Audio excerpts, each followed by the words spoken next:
Welcome to a review of Atomic Habits. This is a book written by James Clear. This one is going to be in English because I haven't found any translations of this book in Spanish. So, Atomic Habits is a book written by James Clear, and it's about the methods to start new habits and break old ones. And one of the things that I like about this book is that it is always backed by scientific studies, and they are mentioned all across the book. The definition of the author of a habit is defined as a routine or behavior that is performed regularly and in many cases automatically.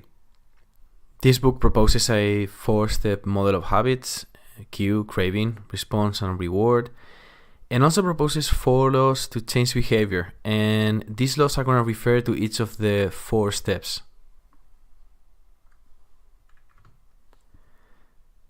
So the key to a habit is that once it is established, it does not require a lot of effort and is done automatically, almost without thinking. So they are consistent and they are really efficient to do once they are established in your life. And the effect of small changes is often difficult to appreciate in the moment. It's only when it's consistently repeated over time that we can see outstanding results. And the author likes to compare this to compound interest. And we can see on the right a graph explaining the improvement of 1% per day and compared to a 1% decline in any activity. So you can see in the description on the lower part of the graph that if we just get 1% better each day at one activity, we will end up the year being 37 times better. So it so happens that success is not usually the result of one amazing transformation, but the compound effect of many daily repeated habits.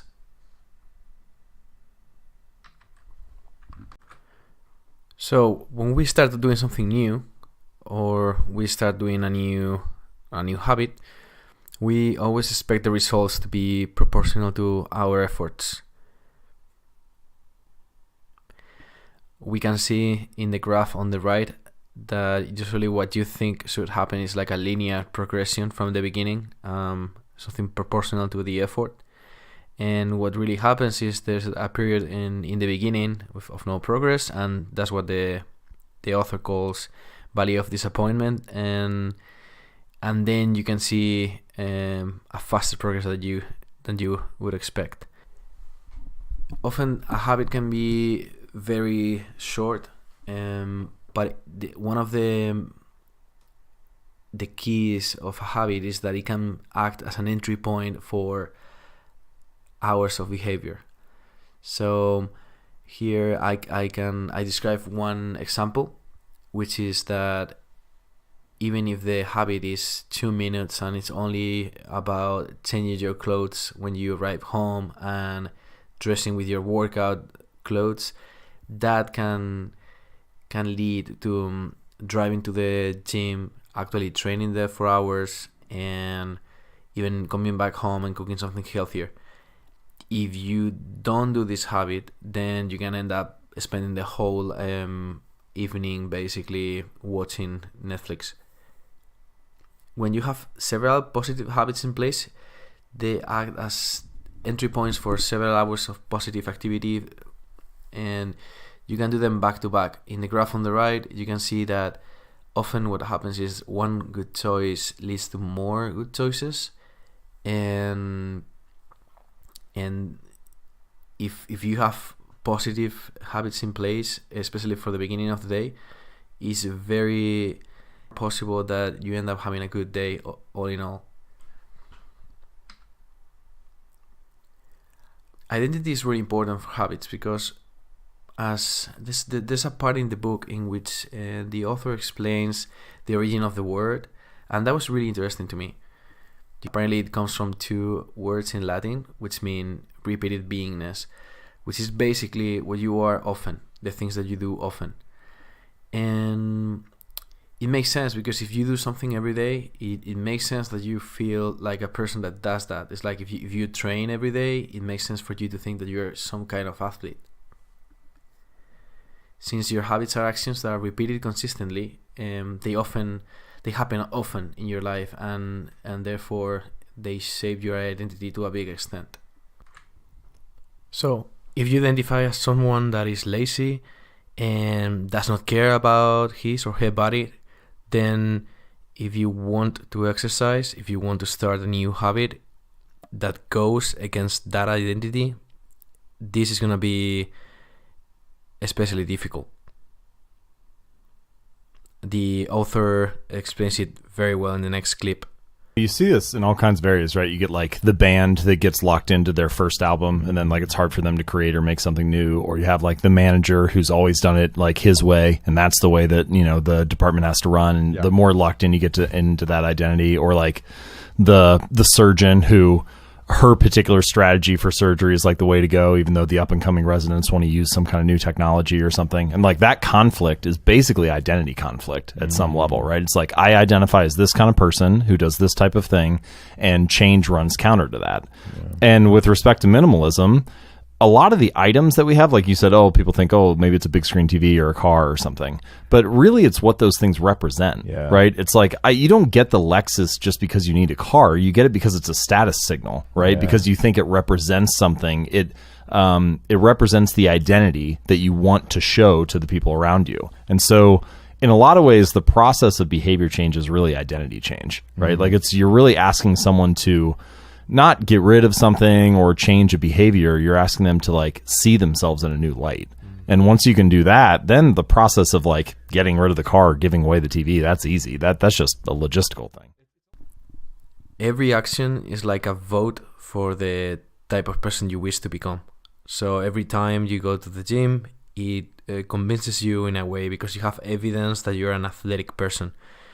And every time you order a menu of burger and fries, it is like a vote towards a type of person, an identity of someone that does not care much about nutrition.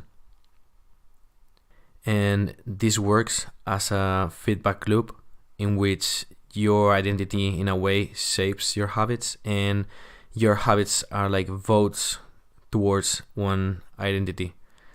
So it goes both ways. And you see this with all kinds of habits. People will say things like, I have a sweet tooth, or I'm terrible at remembering directions, or I'm not good at math. And as soon as you internalize those kind of identities, then doing that action becomes much less desirable, right? If you think like, oh, I'm terrible at writing, well, then you sit down to write and you kind of have this internal resistance. So the natural next question is, all right, that makes sense, but then what do I actually do? Like, how do I get over that? Right. And this is where we come back to the evidence piece. And this is where I think my philosophy and approach differs a little bit from what you typically hear, which are things like fake it till you make it or something like that. Yeah. And there's nothing necessarily wrong with fake it till you make it. There's nothing wrong with like believing in yourself or being positive, but it's a short-term strategy, not a long-term one, because fake it till you make it asks you to believe something about yourself that you don't have evidence for. And we have a word for beliefs that don't have evidence. We call it delusion, right? Like at some point, the brain doesn't like that, and you have this conflict.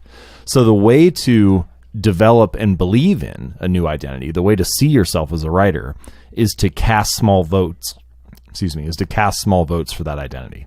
So in the case of journaling, which I think it could be a great way to start, we have a habit journal coming out in January, and it's specifically designed for this purpose, which is that a lot of people say, I would like to start journaling, and then they think it needs to be this huge, lofty goal. They think that it needs to be this thing where they write like 3 pages a day or something. But instead, this journal is designed around write one sentence. And so you just write one sentence about each day.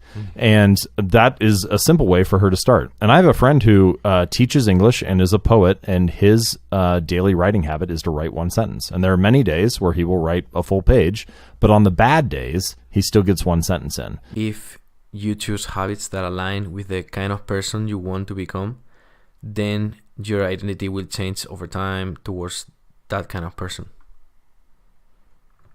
So it's based on scientific research, as I explained, and he doesn't follow exactly the existing scientific models, though.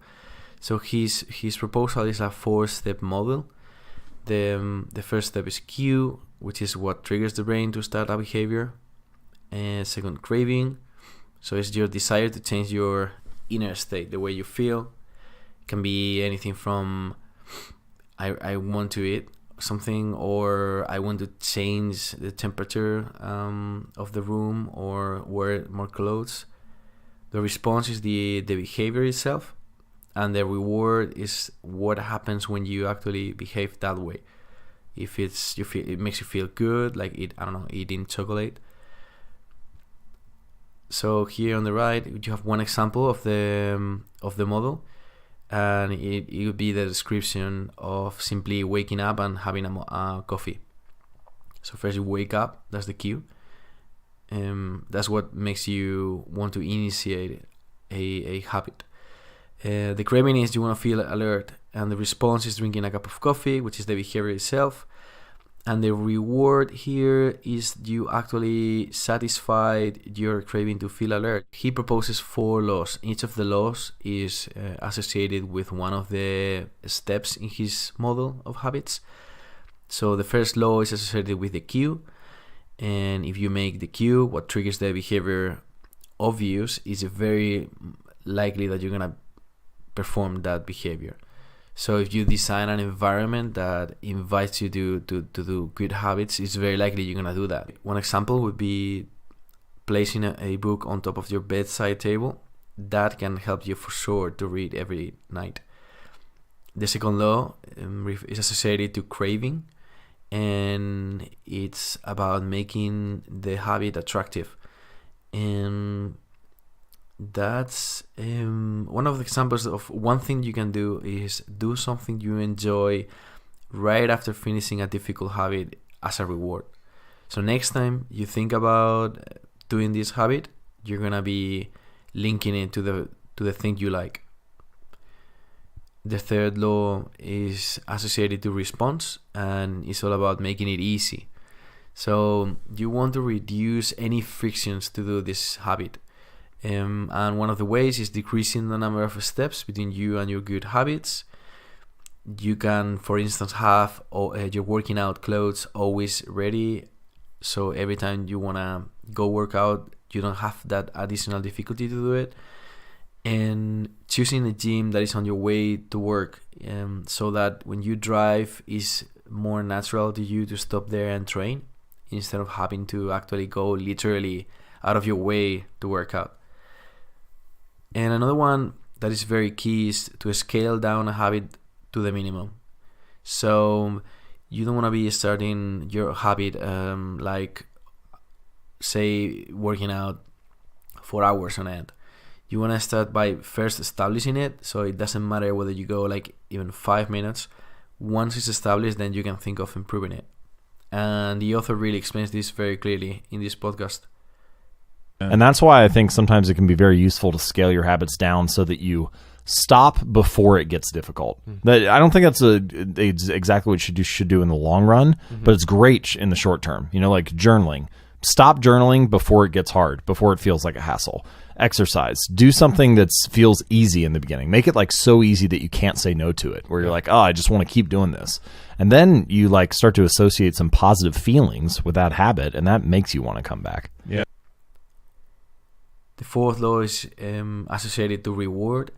It's about making it satisfying, and it's very important that we enjoy the end of the habit, because that's what's going to make us repeat it over time. And it has to do with what I explained before, to make it attractive. And one of the things you can do is bundle a habit that is really difficult to you with something that you really like. So you can, for instance, say, I want to watch a show in Netflix, but I will only do that exactly right after I go to the gym. So there's one more point I want to come back to, which you mentioned, this idea of like falling in love with the process, right? And this is true for pretty much any habit to stick. And I talk about this in the book. The fourth stage of a habit is the reward or the satisfaction, or on the other side, a consequence. But basically, whenever a habit is followed by a pleasurable feeling, it is like a positive emotional signal to your brain that says, hey, this felt good. You should do this again next time.